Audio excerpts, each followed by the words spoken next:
Hi, it's me again. I was going to put some content on. I was going to do a spread, but that was saved till tomorrow because I just watched a video from Tracy at Two Rocks Tarot, and she has made it into a hashtag. Tell me your paranormal experiences,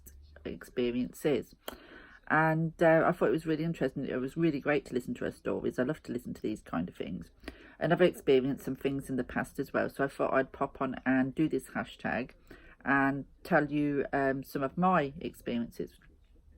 So I think my first experience was when I don't know exactly how old I was a teenage girl. I was probably about 13, that sort of age group. And I was walking down the stairs at our home, childhood home, when the front door opened. And obviously it didn't physically open, but it was like opened. It's hard to explain, but the door wasn't physically open, but it was like as I was coming downstairs, in my mind's eye the door opened, if you know what I mean, and in walked a Native American Indian.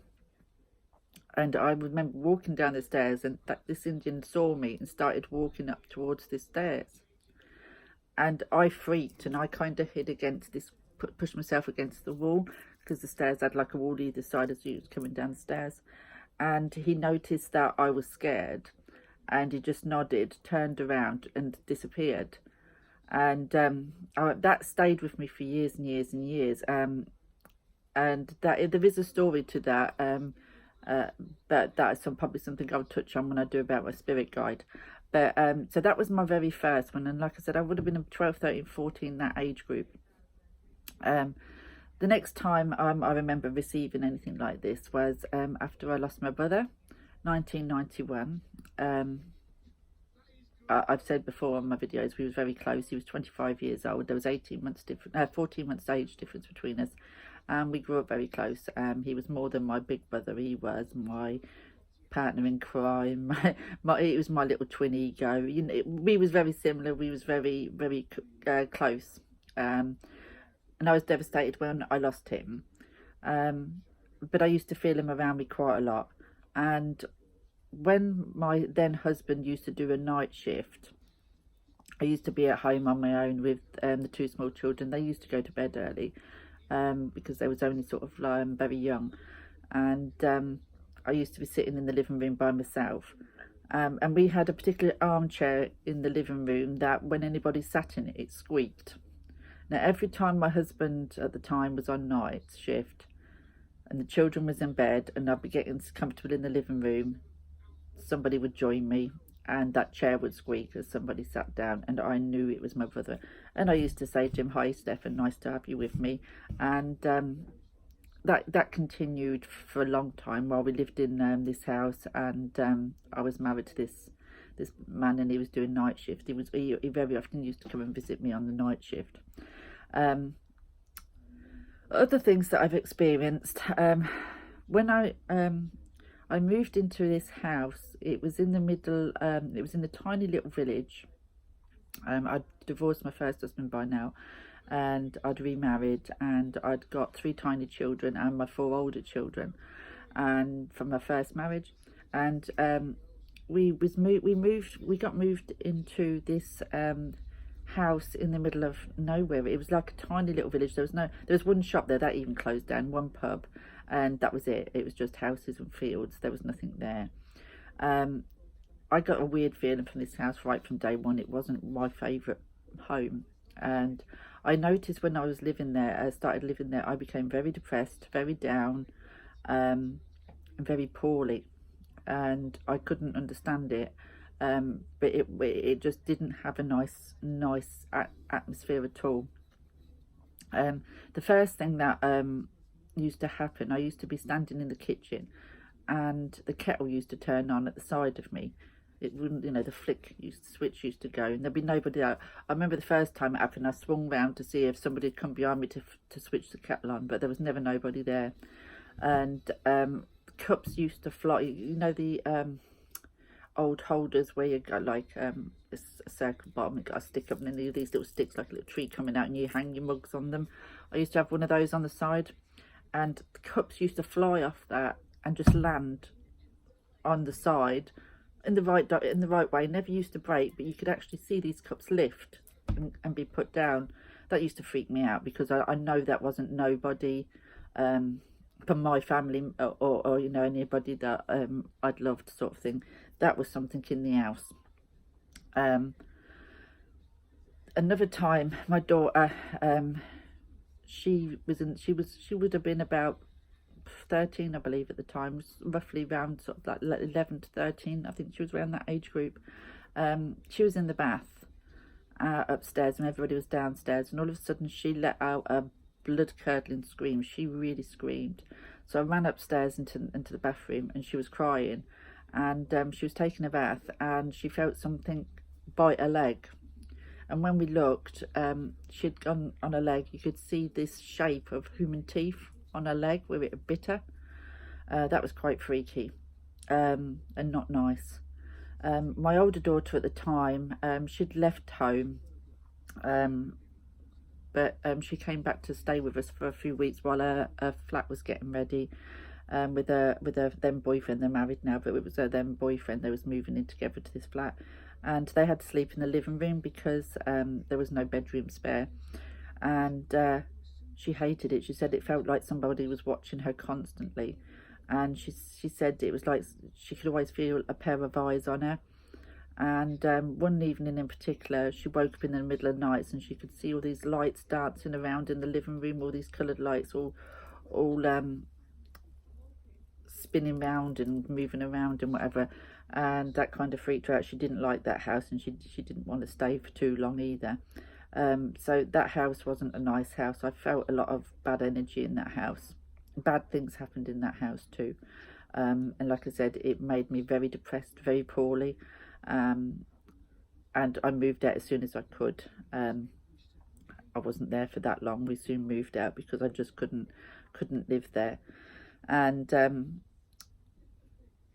lot of people experience things in that house too. So it wasn't a nice place. The next time I really experienced many things is when I lost my dad.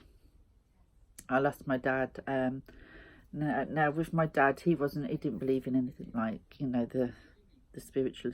He wasn't spiritual, he wasn't religious or anything like that. Dad didn't really have any beliefs. He believed once you died, you died. Now Dad fell ill and he passed away within a week. It was very sudden, very unexpected, and broke my heart. But we was all with him. His whole family was with him when it was time for him to go. And I'd been told he'd gone into this coma, and I went in back to give him a kiss because I'd come out of the room because I was really upset. But my sister had come out and said, you know, did you want to come back? Dad's gone into a coma now.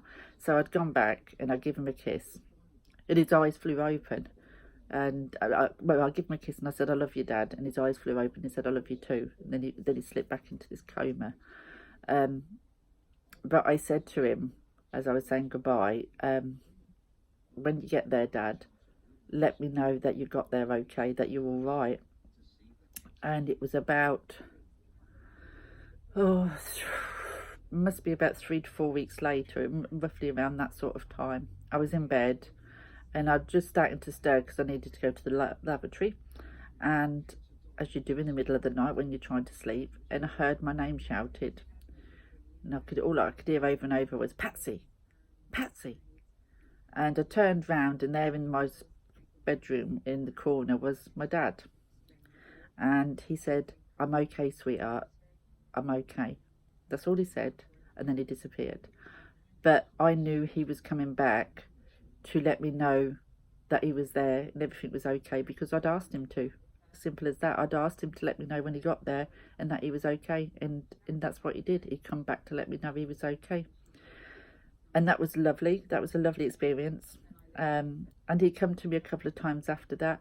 Once in meditation, I was meditating and he came to me, and he came that close. I was caught up in his energy, and it felt like I was being lifted off the ground, and there was like a spinning sensation where his energy was right next to mine, and I could feel his face against my face.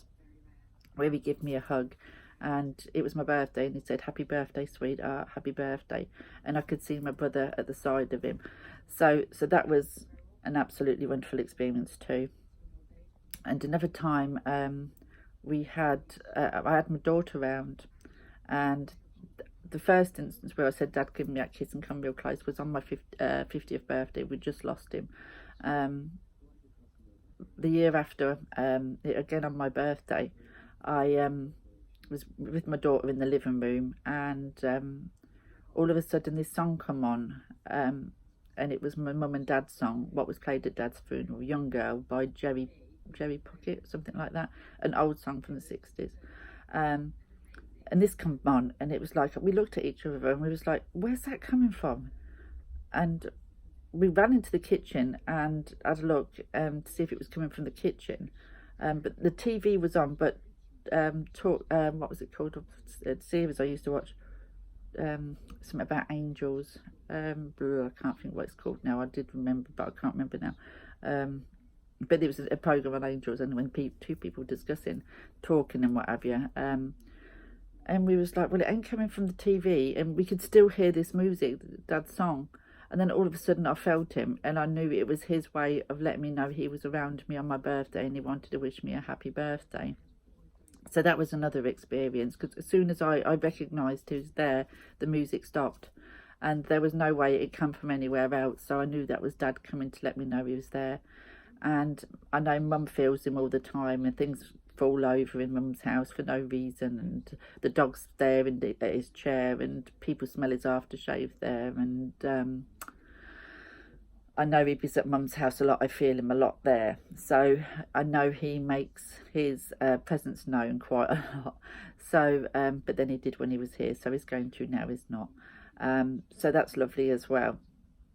So they're about my main experiences that I've had. You know, I've had other things, feelings and what have you, but nothing as profound or as strong as those connections. And I really love having these connections, especially with the people that, you know, you love and you've lost. Just to reminding you they're still around you and will always be around you. And I know my dad and my brother both still come to me a lot, and even, you know, when I do any kind of readings for myself, mediumship readings, asking for spirit to step forward, my dad or my brother normally do. So that's lovely. It keeps that connection, that love going.